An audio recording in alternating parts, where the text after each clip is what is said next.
Today I have received some of your comments that some students have demanded that sir you should speak in Hindi also. So I will explain in English, but sometimes I would describe in Hindi also. So please look at the board and let us see the first question. A tower stands vertically on the ground. एक tower है जो कि ground पर, ये ground हो गया, इस पर स्टैंड करता है. From A point on the ground, ground पर एक पॉइंट है. सपोज पॉइंट इज हेयर, मान लो कि पॉइंट यहाँ है. Which is 20 metre away from the foot of the tower. ये टावर है और इस टावर का ये फुट है, इससे ये 20 मीटर दूर है, यानी कि 20 मीटर. फुट से इस पॉइंट का डिस्टेंस 20 मीटर है. From the foot of the tower, tower के फुट से ये है. The angle of elevation of इस top is found to be 60 degree. The angle of elevation मतलब इस पॉइंट पर हॉरिजेंटल से आंख जितना एंगल ऊपर इस टॉप को देखने के लिए उठाती है, उस एंगल को मतलब दिस एंगल को एंगल ऑफ एलिवेशन कहते हैं, जो कि दिया है 60 डिग्री. तो ये 60 डिग्री है. तो क्वेश्चन है find the height of the tower. तो इस टावर का हाइट फाइंड करना है, निकालना है. तो यहाँ पर हम लोग according to the question if we draw the diagram we find a right angle triangle. So इस राइट एंगल ट्रायंगल का नाम रख लेते हैं A B C. In the case of this triangle AB is perpendicular, BC is base and AC is hypotenuse. But question is find the height of the tower. यानी कि ये tower का height find करना है, ये find करना है. यानी कि इन the case of triangle perpendicular find करना है. तो इस केस में करते हैं हम लोग कि जिसको निकालना होता है उसको ऊपर लिखते हैं.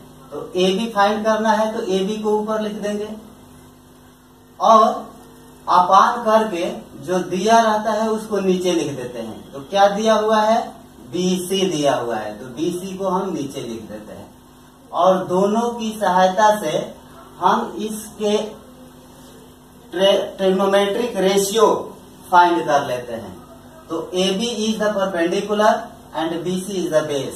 तो perpendicular upon base equal to होता है tan थीटा, एंड थीटा मतलब एंगल जो कि दिया हुआ है 60 डिग्री. तो यहाँ 60 डिग्री हम पुट कर देंगे. आफ्टर दैट हम लोग इस tan 60 डिग्री का वैल्यू रख देंगे और जो दिया हुआ है उसका वैल्यू रख देंगे. तो AB अपान AB को AB रहने देंगे क्योंकि ये फाइंड करना है. BC का वैल्यू दिया है 20, तो 20 लिख देंगे यहाँ. और tan 60 डिग्री का वैल्यू होता है √3. After substituting the values we do the cross multiplication. तो AB रह जाएगा, ये 20 और √3 मल्टीप्लाई हो जाएगा, तो 20 और √3. तो AB equal to 20 √3 equal to 20 for 20. And the value of √3 can be placed from given here. See, the value of √3 is given 1.732. So we put this value here 1.732. After putting we multiply. So इस zero को छोड़ देते हैं, बाद में रख देंगे हम लोग. तो 2 से मल्टीप्लाई कर देते हैं. तो 2 2 जा 4, 2 3 जा 6, 2 7 जा 14 for 4 in hand 1 और 2 1 जा 2 and 1 3. एंड इस डेसिमल को 3 डिजिट के बाद रखा गया है, तो हम लोग भी 3 डिजिट के बाद रख देंगे।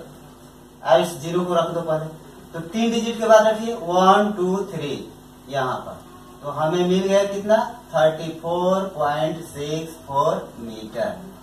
तो AB का मान आ गया 34.64 मीटर। तो AB ही हाइट ऑफ द टावर है, तो यहाँ लिख देंगे therefore height of the tower, height of the tower is 34.64 metre. यही आंसर हो जाएगा। इसके बाद क्वेश्चन नंबर 2 पर चलते हैं। क्वेश्चन नंबर 2 कहता है a kite is flying at a height of 75 metre from the level ground. Suppose this is a level ground, और इस लेवल ग्राउंड के ऊपर 75 मीटर के हाइट पर एक पतंग उड़ रहा है। ए काइट इज फ्लाइंग, उड़ रहा है at a height of 75 metre, यानी कि इस ग्राउंड लेवल से सीधा 75 मीटर के हाइट पर एक काइट उड़ रहा है। यहाँ काइट है, उड़ रहा है। अटैच टू ए स्ट्रिंग, और यह काइट जो है एक धागे से जुड़ा हुआ है। Inclined at 60 degree to the horizontal, horizontal बोले तो यहाँ ग्राउंड, इस ग्राउंड से एक धागे से ये काइट बंधा हुआ है, और धागा और इस हॉरिजेंटल ग्राउंड के बीच जो इंक्लिनेशन है, इंक्लिनेशन का मतलब होता है एंगल, झुकाव, वह दिया है 60 डिग्री। तो क्वेश्चन है find the length of the string. String मतलब धागा, ये काइट जिस धागे से बांधा हुआ है उस स्ट्रिंग की लेंथ निकालना है। Assuming that there is no slack in it, यह मानते हुए कि इस धागे में कोई गांठ नहीं है। तो इस केस में इसका हम लोग नाम रख लेते हैं ABC। तो यहाँ पर हमें एक ट्रायंगल मिल गया, राइट ट्रायंगल मिल गया अकॉर्डिंग टू द क्वेश्चन, और इस राइट ट्रायंगल में हम ट्रिग्नोमेट्रिक रेशियो अप्लाई कर देंगे। तो AC निकालना है, तो इसको सबसे पहले ऊपर रखेंगे AC अपान जो दिया है, तो AB दिया हुआ है तो नीचे रख देंगे AB। अब ट्रायंगल के केस में AC जो है हाइपोटेनस है और AB जो है परपेंडिकुलर है, तो hypotenuse upon perpendicular is equal to होता है cosec theta. Theta means angle दिया हुआ है 60 डिग्री, तो यहाँ 60 डिग्री पुट कर देंगे। आफ्टर दैट AC को हम उसी तरह से लिखेंगे AC, क्योंकि ये तो फाइंड करना है।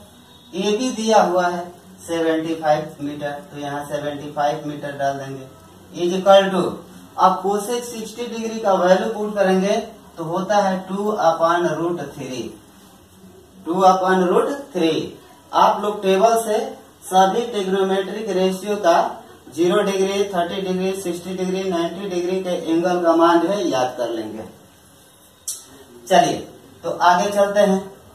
तो यहाँ पर आगे AC को AC ही लिखेंगे, AC अपान ये 2/√3 है, और ये 75 ऊपर जाएगा तो यहाँ पर मल्टीप्लाई हो जाएगा।